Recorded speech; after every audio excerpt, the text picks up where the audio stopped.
by Vernacle and Vulnerability delves into Catherine's process of turning her pain into a symphony. Catherine's piece Vernacle was first inspired from a sublime, healing moment with her daughter Anna at the beach. The piece intensifies in her mind as she is compelled to write it down. The themes of Vernacle are based upon her life experience of being pregnant, giving birth to Anna, postpartum depression, and regaining hope. Her music pulls out her deepest emotions and expresses them in a way that words cannot. At the end of Grace Notes, Vernacle is performed by a grand orchestra. Catherine experiences a number of different emotions from complete anguish to absolute joy. We interviewed people who, like Catherine, have composed and performed pieces for an audience to try to understand their thought processes and where they are coming from, how they were inspired.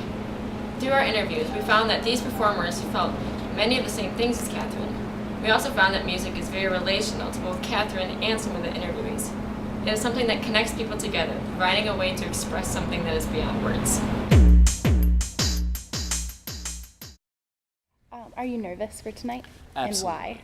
And why? I actually have a lot of performance anxiety, and for me, my music is very personal and private, and I don't like to share it. My fiance didn't even know that I played guitar. Okay, why were you nervous? When you're performing, it's kind of like taking a piece inside of you and presenting it to the world. So it's not, I'm writing this thing and turning only the professor is reading it. It's performing for this huge audience and they're seeing something very personal. All music is different, and when you take something that you form kind of your perspective on it and then presenting it, it's kind of scary. I think art so much reflects who we are. I think we always put part of ourselves into our art, whether it's the idea or the technique. It's unique to us because we chose to do it, and we put so much time into it. So it's like this. It's our creation. It's our baby. And so if someone rejects that, it's even if we know we shouldn't feel that way, it feels like they're in some way rejecting you. There's always that fear there. Anytime that you share music, you're sharing part of yourself with a lot of other people. And so I'm somewhat introverted, and a lot of times that just gets my nerves going. The other thing is I hold myself to really high standards, and so I don't want to let other people down by doing poorly on a performance.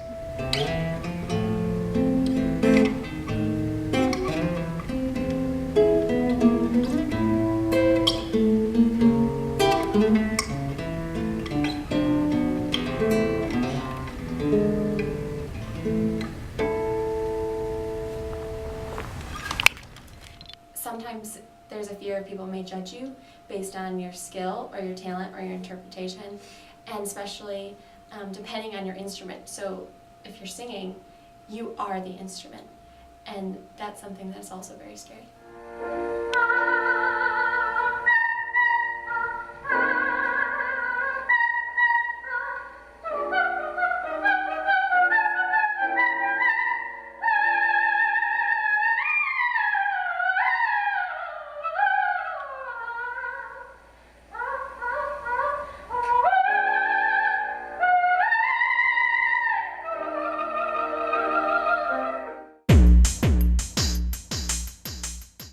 Because when I share poetry and things, I share things in such a deeper way, in such a way that we don't generally do. Because even if I were telling you about my feelings, I wouldn't put it in a thesis form or in a poetry form. But we put a lot of time into that, and it's like, I think it can reach deeper levels. Dr. Klein, why did you write the play?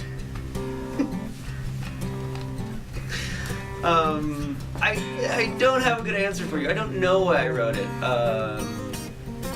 Just felt like it needed to be written. It feels good to write it. That I have, and so it's my duty to develop it and hone it. And music is a way of expression for me. A lot of times words fail me, and so this is, a way for me to vent or express something that I wouldn't otherwise get to express. It's also because music is much bigger than any one person, and so it's the fact that I can bring this to the table. In the book Grace Notes, the inspiration for the symphony Vernacle comes to Catherine while she is alone at the beach. The inspiration seemingly comes out of nowhere, and the rest of her symphony is constructed out of this moment of pre-hearing. I will now take you to that moment in the book. And she felt so good at this moment that she was overwhelmed by a fierce joy, and tears sprang into her eyes. They brimmed over, and she was aware of weeping salt into the sea. Here, there was such silence. Not silence, but appropriate noise. Catherine sat there by the sea, lost in her ears, pre-hearing.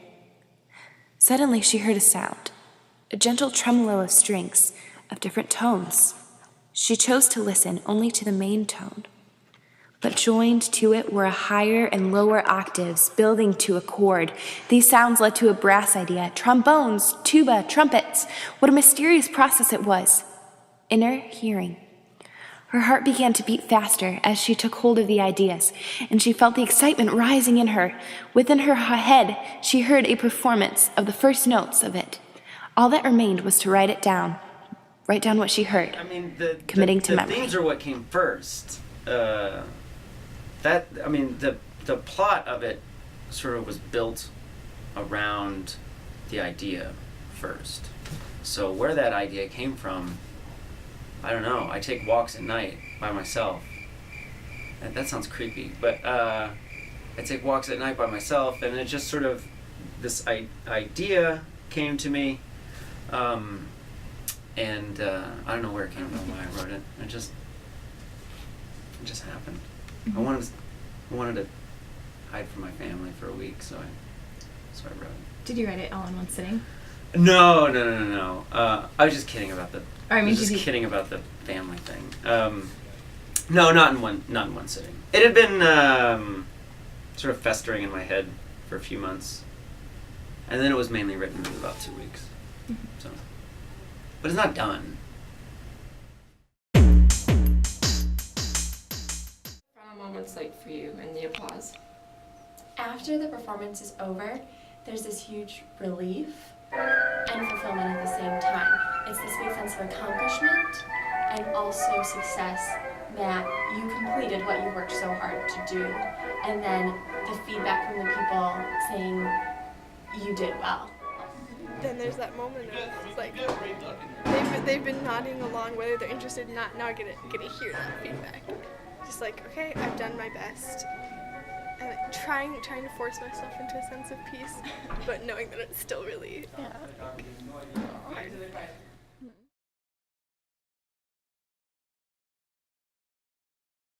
And that's why we do music, is because we want to relate and connect to the people that are listening to us. And usually the people that will come and listen to you are desiring that connection as well. So that last scene would be the sort of scene of human connection, I guess, where you just sort of have to choose. Even in the midst of all your hate, you sort of have to do this martyrdom for love.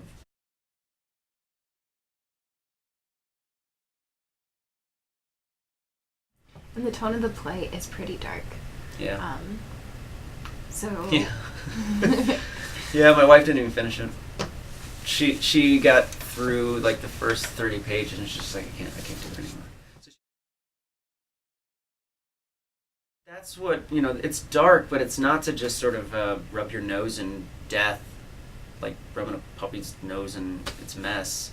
So like when we read that dark stuff, it's not to like bring you all down into some sort of darkness, but it is like through that sort of darkness, you need the darkness to see the light. So it's just like there's a difference between like if you're going to see a movie and it's just this sort of this nasty, torture porn of death versus something really dark and disturbing, but eventually you sort of walk out of it, there's a sweet, I guess there's a sweet melancholy to it, so.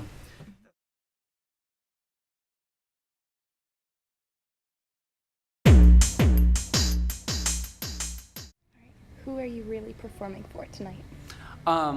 I mean, it's funny because as a worship arts major, you always get like this audience of one, and it gets really cliche, but it's true. Like, I make art because God has given me this ability to do it. And so ultimately it's going to be directed at him first and foremost.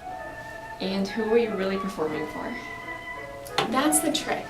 So at first, performing is almost like I'm performing to present myself and do the very best I can. But I've learned that when you let that go and you perform for everyone else, and you're performing not for yourself and for your pride, but you're performing to portray the music in such a beautiful way that everyone else benefits from it, and considering yourself as a vessel for the music versus you are the prize